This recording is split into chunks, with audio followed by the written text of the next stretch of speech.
Sebelum kita mulai menganalisis, mari kita baca soal yang akan kita selesaikan. Diberikan sebuah batang yang ditumpu oleh dua buah pin. Pin A memiliki diameter 20 mm dan pin B memiliki diameter 30 mm. Kedua pin ini digunakan untuk menahan beban dari batang.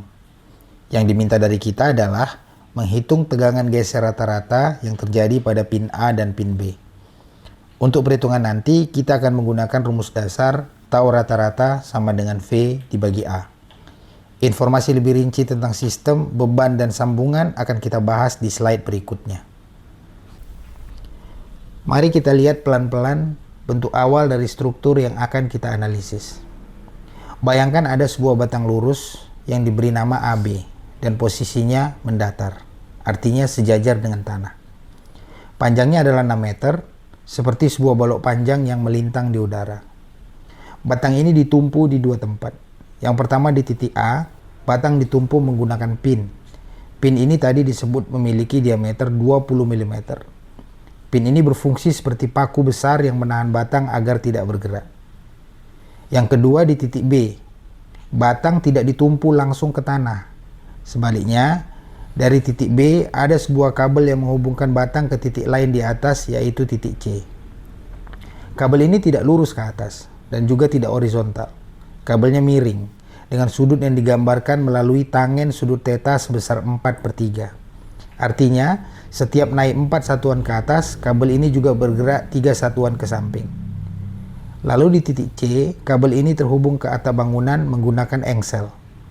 Engsel ini membantu kabel menarik batang sambil tetap memungkinkan sedikit gerakan. Dengan susunan ini, batang, pin, dan kabel bekerja sama untuk menjaga kestabilan struktur.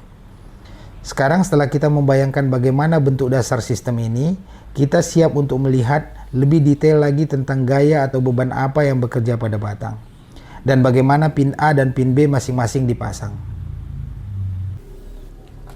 Sekarang, mari kita lihat lebih rinci tentang gaya dan sambungan yang bekerja pada struktur ini. Pada batang AB ada sebuah gaya yang bekerja yang besarnya 30 kN. Gaya ini arahnya vertikal ke bawah dan ditempatkan 2 meter di sebelah kanan titik A. Jadi posisinya tidak persis di ujung batang tapi agak di tengah. Dan tentang sambungan, pada titik A, sambungan dibuat dengan 2 buah plat penjepit. Plat penjepit ini bisa dibayangkan seperti 2 plat logam yang menjepit pin dari 2 sisi. Karena pin dijepit di 2 sisi, maka pin A mengalami apa yang disebut double shear, atau gaya geser yang bekerja di 2 bidang sekaligus.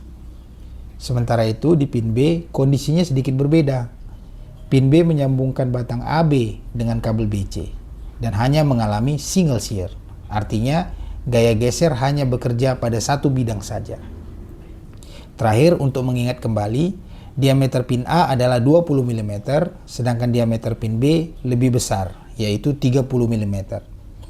Ukuran diameter ini penting, karena nanti akan berpengaruh dalam menghitung luas bidang penampang pin saat kita mencari tegangan gesernya.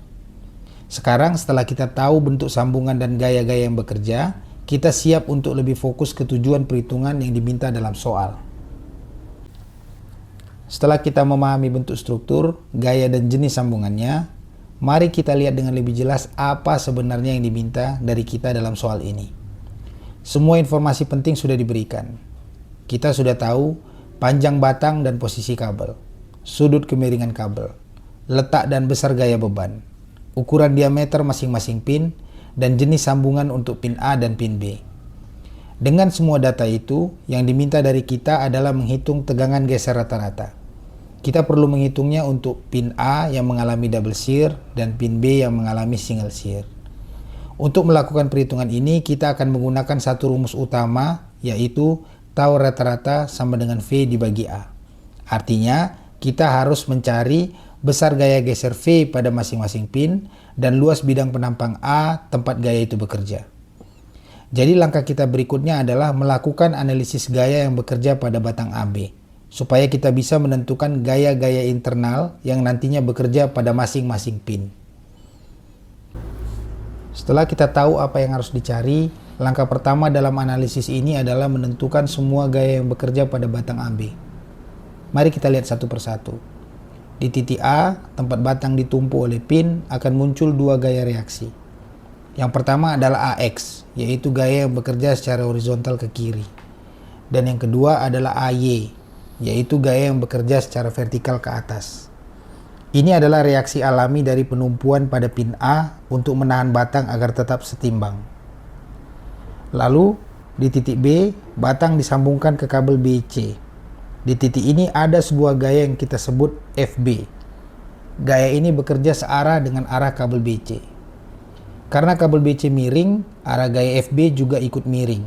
Hubungan kemiringan ini dinyatakan dengan informasi bahwa tangen theta sama dengan 4/3. Dari sini kita bisa menghitung sinus theta sama dengan 4/5 dan kosinus theta sama dengan 3/5. Ini akan sangat membantu kita nanti saat menghitung komponen-komponen gaya. Selain itu jangan lupa ada gaya luar sebesar 30 kN yang bekerja vertikal ke bawah. Gaya ini diletakkan 2 meter di kanan titik A. Semua gaya-gaya ini, gaya reaksi di A, gaya kabel di B, dan gaya beban di tengah harus kita pertimbangkan untuk menjaga kesetimbangan batang. Langkah berikutnya adalah menggunakan hukum momen di titik A untuk menghitung besar gaya FB yang ada di kabel BC. Sekarang kita akan mulai menghitung. Karena batang ini harus setimbang, maka penjumlahan semua momen terhadap titik A harus sama dengan 0. Momen artinya adalah kecenderungan suatu gaya untuk memutar batang. Jika semua momen setimbang, maka batang tidak akan berputar. Nah, di antara semua gaya yang bekerja, hanya komponen vertikal dari gaya FB yang menghasilkan momen terhadap titik A. Komponen ini adalah FB dikalikan sinus theta. Sekarang kita masukkan semuanya ke dalam persamaan momen. Pertama kita tuliskan hukum kesetimbangan momen. Penjumlahan semua momen terhadap titik A sama dengan 0. Maka persamaannya FB dikali sinus theta dikali panjang batang sama dengan 30 kN dikali jarak 2 meter. Atau jika kita tuliskan FB dikali 4/5 dikali 6 sama dengan 60. Kemudian kita sederhanakan. 4/5 dikali 6 menjadi 4,8 sehingga FB dikali 4,8 sama dengan 60. Dari sini kita bisa menghitung FB sama dengan 60 dibagi 4,8. Yang hasilnya adalah 12,5 kN. Artinya, gaya FB sebesar 12,5 kN arahnya ke kanan atas searah dengan batang BC. Setelah kita mengetahui besar FB, langkah berikutnya adalah menghitung gaya reaksi horizontal dan vertikal di titik A, supaya kita tahu semua gaya yang bekerja pada batang ini. Setelah kita mendapatkan besar gaya FB, langkah selanjutnya adalah menggunakan hukum kesetimbangan gaya untuk melengkapi semua informasi di batang AB. Karena batang ini harus setimbang, maka jumlah semua gaya dalam arah horizontal dan jumlah semua gaya dalam arah vertikal harus sama dengan 0. Kita mulai dari arah horizontal, yaitu arah sumbu X. Pada arah horizontal, gaya yang bekerja hanyalah AX, yaitu gaya reaksi di titik A, ke arah kiri. Dan FB komponen horizontal, yaitu FB dikali kosinus beta, theta. Karena sistem harus setimbang, maka AX sama dengan FB dikali kosinus theta. Kita hitung. FB adalah 12,5 kN dan kosinus theta adalah 3/5. Maka AX sama dengan 12,5 dikali 3/5, hasilnya adalah 7,5 kN. Artinya gaya AX sebesar 7,5 kN ke kiri. Sekarang kita pindah ke arah vertikal atau sumbu Y. Pada arah vertikal, gaya-gaya yang bekerja adalah AY, yaitu reaksi vertikal di titik A ke arah atas. Kemudian FB komponen vertikal, yaitu FB dikali sinus theta, ke arah atas juga. Dan gaya beban 30 kN ke bawah. Karena batang harus setimbang secara vertikal, maka jumlah gaya ke atas harus sama dengan jumlah gaya ke bawah. Kita tuliskan AY ditambah FB dikali 4/5 dikurangi 30 sama dengan 0. Hitung langkahnya. FB dikali 4/5 sama dengan 10 kN. Sehingga AY ditambah 10 dikurangi 30 sama dengan 0. Kalau kita susun, kita dapat AY sama dengan 30 dikurangi 10. Maka AY sama dengan 20 kN. Artinya, gaya reaksi vertikal di A adalah 20 kN ke atas. Sampai di sini, semua reaksi di titik A sudah lengkap kita ketahui, baik arah horizontal maupun arah vertikal. Setelah ini, kita akan merangkum semua gaya yang sudah kita temukan sebelum kita lanjut ke menghitung gaya geser pada masing-masing pin. Mari kita buat ringkasan kecil dari semua gaya yang sudah kita hitung pada batang AB, supaya gambaran kita makin jelas. Di titik A, gaya reaksi yang bekerja adalah AX, sebesar 7,5 kN arahnya horizontal ke kiri. Dan AY sebesar 20 kN arahnya vertikal ke atas. Sementara di titik B, gaya dari kabel BC adalah FB, sebesar 12,5 kN dan arahnya miring ke kanan atas searah dengan kabel BC. Semua nilai gaya ini sudah kita peroleh dari langkah-langkah sebelumnya, dengan menggunakan prinsip bahwa batang harus setimbang baik terhadap gaya maupun momen. Data ini sekarang menjadi dasar penting yang akan kita gunakan untuk langkah selanjutnya. Langkah berikutnya adalah menghitung gaya total atau resultan gaya yang bekerja pada pin A. Resultan ini penting karena akan digunakan untuk menghitung gaya geser yang sebenarnya bekerja pada pin tersebut. Mari kita lanjutkan ke langkah berikutnya untuk mencari resultannya. Sekarang kita masuk ke langkah 2, yaitu menghitung gaya total atau resultan gaya yang bekerja pada pin A. Seperti yang sudah kita ketahui, di titik A bekerja dua gaya. AX sebesar 7,5 kN arah kiri dan AY sebesar 20 kN arah atas. Karena kedua gaya ini bekerja dalam arah yang saling tegak lurus, kita bisa mencari gaya totalnya menggunakan rumus Pythagoras, seperti menghitung sisi miring dari segitiga siku-siku. Kita tuliskan rumusnya. FA sama dengan akar dari AX kuadrat ditambah AY kuadrat. Jika kita masukkan angkanya, AX kuadrat adalah 7,5 dikuadratkan. AY kuadrat adalah 20 dikuadratkan.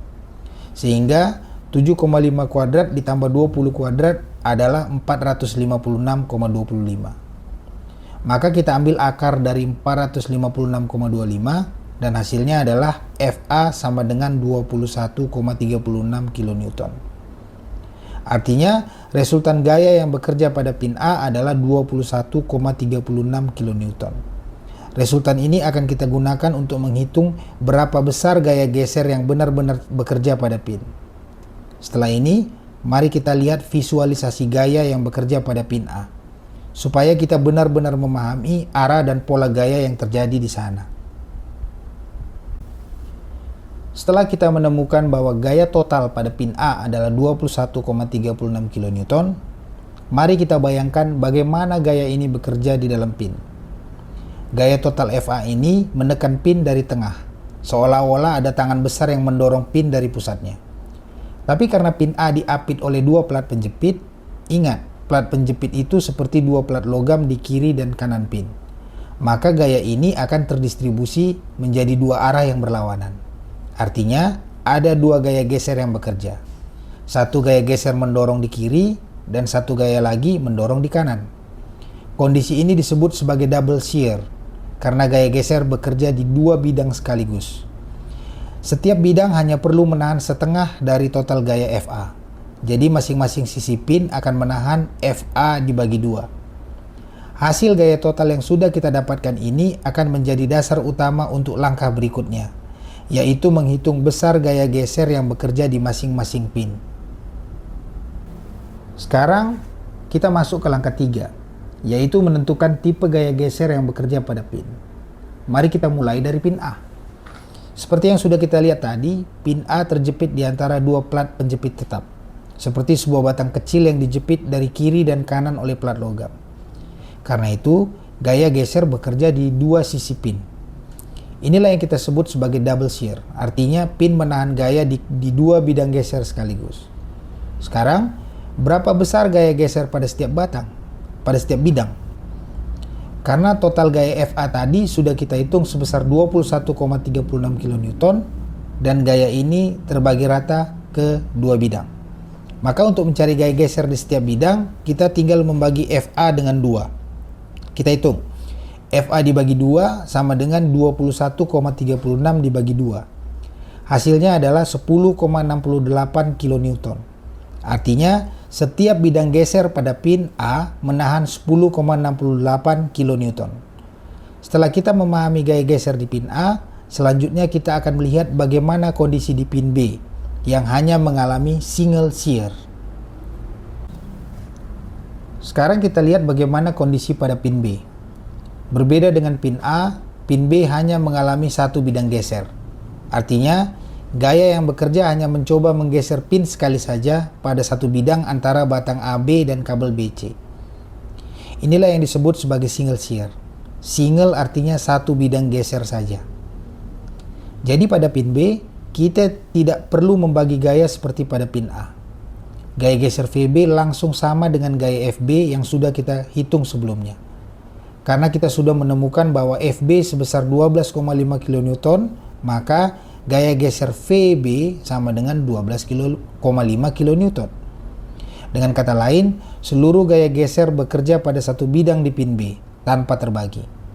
Setelah kita mengetahui gaya geser pada pin A dan pin B, selanjutnya kita akan merangkum hasil ini dalam sebuah tabel supaya lebih mudah kita lihat dan bandingkan. Mari kita merangkum semua informasi yang sudah kita dapatkan tentang gaya geser pada pin A dan pin B. Kita lihat di tabel ini, untuk pin A, tipe gesernya adalah double shear, artinya gaya dibagi ke dua bidang. Gaya total yang bekerja adalah 21,36 kN. Karena double shear, gaya geser di tiap bidang menjadi 10,68 kN. Sedangkan untuk pin B, tipe gesernya adalah single shear, hanya bekerja di satu bidang. Gaya total yang bekerja di sana adalah 12,5 kN.